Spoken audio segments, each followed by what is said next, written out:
Here now in the Wish TV newsroom with 500 race contributor Laura Steele, and we're going to talk about, first off, let's go back before we go forward. Go back. Go back.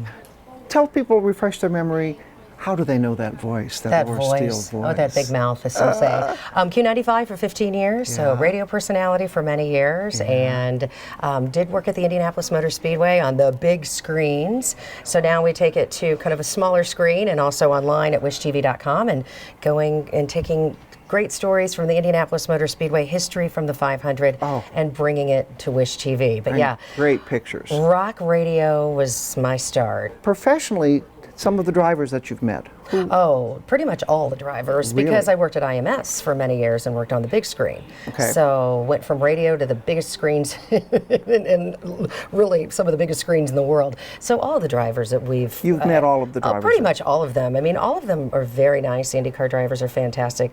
Love Elio is a charming individual. Dan Weldon, how could you not like Dan Weldon? He is, just his memory will always live on, but he was one of the best to talk to.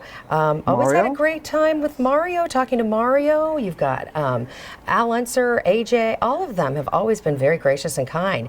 Sometimes when they're having bad days, when the drivers are having bad days and you try to approach, that isn't any fun. That goes the same for if a football player, a basketball player is not in a good mood and doesn't want to talk. A race car driver who's had a bad moment on the track doesn't want to talk either. So you have a difficult time approaching them when it's been a bad day. Well, that's just a sensitivity you come from being a broadcaster. Right. Now, okay, we've got family, friends, we've got drivers. What about celebrities? I got a great picture of you holding the microphone for Jim Neighbors. Oh, singing. Yeah. So what about some of the celebrities? Well, actually, he wasn't singing. He was saying, golly. You're still holding his microphone. I know, you're saying, and it was, it was fun.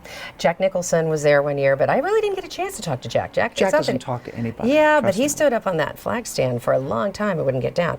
Mark Wahlberg, because I like Mark Wahlberg, because he's Mark Wahlberg. Yeah. And some of the athletes that have come through, we've had Peyton obviously come through. I had an opportunity to talk to Andrew Luck. Some of these guys who were athletes, they also consider the race car drivers as athletes, and so they are pretty wowed by this. So they're just in awe. And so when you go to interview them, they're very, very excited to be out at the Indianapolis Motor Speedway. And it's a new track record. And one of the voices that we've lost recently, Tom Carnegie. Tom Carnegie. You know what Tom Carnegie told me, Patty? What did he tell you?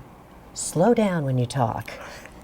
Because this is a big place, and you need your voice to get around this Indianapolis Motor Speedway on the public address. He said, slow down. Kind of like Mario slowing down on the backstretch. Laura, slow down. Well, you have a lot of information to get in there, but I agree with Tom. Slow down.